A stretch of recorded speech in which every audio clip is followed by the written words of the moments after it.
When Álvaro Uribe stepped down as president of Colombia in 2010, the Financial Times ran an article entitled, "After the Saviour, What Happens Next?" Uribe, whose scandal-ridden presidency led to human rights abuses soaring, was portrayed by the press as the hero of the nation, the man who had finally made Colombia safe. A feel-good factor flourished alongside this return of confidence in Colombia's growing economy, gushed the FT. The press implied that any remaining violence was the result of criminals and outlaws who were fighting over cocaine. And so it is that Colombia is now portrayed as a country on the up, with rising GDP and tourism posters that tell us the only risk is wanting to stay. This is our journey into the international media and its relationship with a very complicated country. For the best part of 50 years, the Colombian state has been locked in a civil war with the Revolutionary Armed Forces of Colombia, a Marxist peasant insurgency known as the FARC. They have been trying to push back on the government's neoliberal and colonialist economic policies. It's true that the FARC has committed serious human rights violations, but the FARC is not the root cause of violence in Colombia. The roots of the conflict lie in land distribution.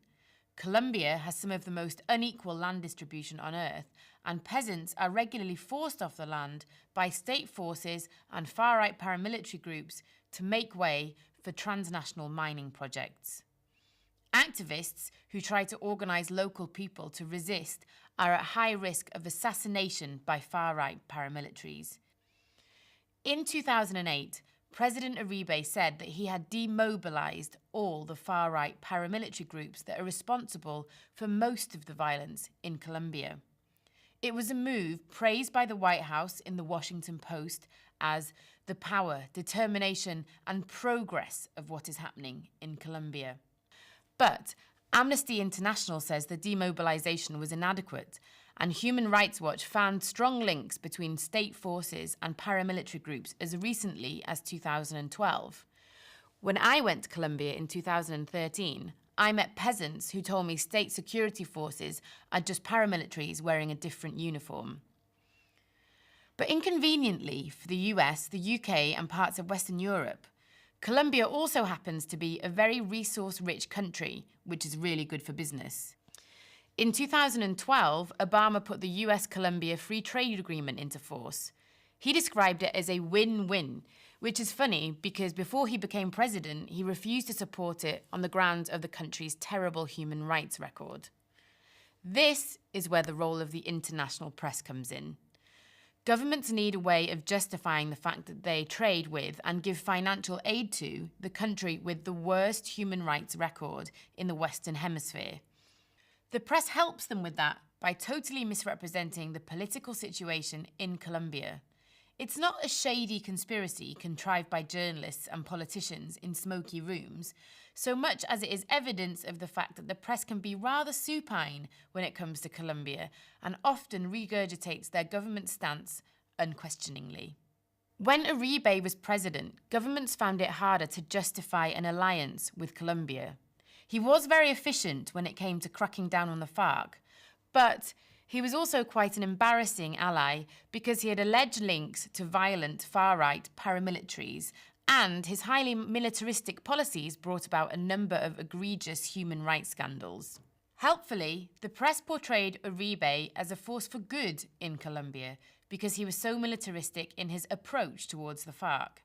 The BBC said, "President Álvaro Uribe may go down as one of Colombia's greatest presidents, with his policies for tackling guerrillas and drug traffickers now a permanent fixture in the country." But positive coverage wasn't enough to disguise the human rights abuses from NGOs, the global left and progressive politicians who put a lot of pressure on their governments about their relationships with Colombia. When Uribe stepped down, he was replaced by Juan Manuel Santos.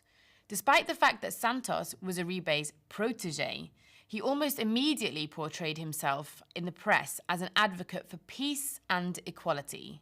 This was lapped up by press such as the New York Times, which interviewed him in 2011, talking about his Harvard education, implying he is an intellectual, and quoting him as saying, If in 4 years they're going to call me the small Roosevelt of Colombia, then I would be honored.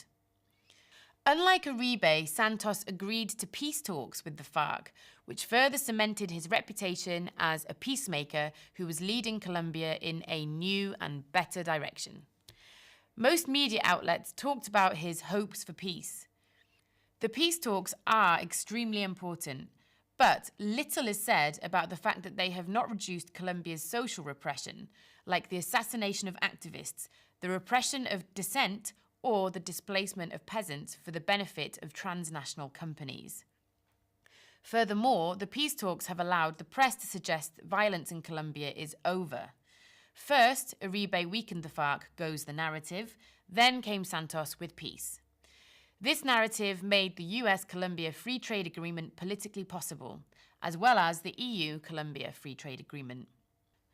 The truth is, activists were threatened with more violence after the peace talks started, and Amnesty International notes that human rights abuses continue. But the majority of articles don't mention this. This omission means that the government isn't pressured to stop social repression or stop military activity against the FARC while the peace process is underway. Instead, the press heaps all the responsibility onto the FARC to make peace talks work. Clock is ticking on the FARC to make peace, declared The Independent. Very little emphasis is given to the political context behind the presence of the FARC and other guerrilla groups in Colombia. The FARC is a product of Colombia's social repression and vast inequality. But a lot of the reporting on Colombian politics suggests the FARC are nothing more than cocaine dealers. As Bloomberg reports, the new drug revenue has helped the FARC, which morphed from a Marxist peasant insurgency into the world's biggest cocaine producer. Of course, nobody should let the FARC get away with committing human rights abuses against civilians, like the kidnapping of civilians. But if we're not honest about why the FARC exists, there will never be stable peace in Colombia. So, let's summarize the popular impression of Colombia as a result of press coverage. The last 5 or 10 years have seen the dawn of a new, peaceful, prosperous Colombia, or a rediscovered country, as the FT puts it. The civil war, which is mainly about cocaine, will come to an end as long as the FARC behave themselves. There aren't paramilitaries anymore, but criminal gangs, who are just gangsters interested in drugs, as opposed to far-right, politically motivated mercenaries. Look at the way The Telegraph reported the arrest of one of Colombia's chief paramilitaries. Colombia extradites top drug gang leader to United States.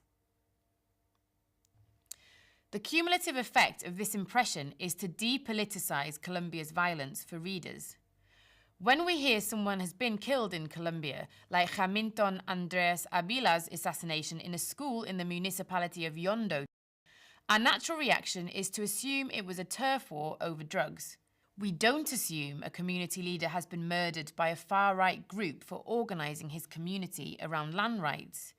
We don't think, oh, that must be to do with the government's reliance on oil and mining industries pushing peasants off the land, because you just don't learn about that stuff when you read about Colombia as a casual observer. Depoliticizing the violence means we are also less inclined to pay attention to Colombia's record of suppressing protest. Here, it is useful to compare the depiction of Colombia to Venezuela. In August 2013, Colombian farmers launched a large-scale demonstration in opposition to Colombian trade policies that are strongly supported by the UK and US governments. The think tank CEPR compared the coverage of these protests to protests in Venezuela a year later and found that Venezuela's protests were given at least twice the coverage of those in Colombia. In the New York Times, Venezuela's protests received 9 times more coverage than Colombia's. USA Today did not cover Colombia at all. When Colombia's protests were covered, the media focused on the government's accusation that protests had been infiltrated by the FARC, like Reuters, which led with the headline, "Colombia's farm protest has been infiltrated by FARC, government says." When Venezuela's protests were covered, protesters were not scrutinized at all, even though there was evidence of widespread violence like the beheading of a pro-government activist. Instead, the coverage almost exclusively focused upon repressive behaviour of the security forces, leading to lists of heartbreaking images like this one from BuzzFeed. This enormously skewed reporting lets the Colombian government off the hook.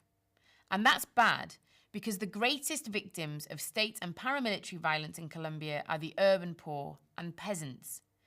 State forces commit a lot of violence in Colombia, which goes largely unpunished, and the country's jail is currently holding over 2,000 political prisoners charged with rebellion. Some of those are held for years without trial. Skewed press coverage also means the government isn't under pressure to address Colombia's enormous problems with internal displacement and massive inequality. We need to scrutinise press coverage of Colombia and demand better from the country's government. If we don't, human rights abuses will continue, people will lose their homes, innocent people will be locked up, and criminals will be allowed to get away with murder.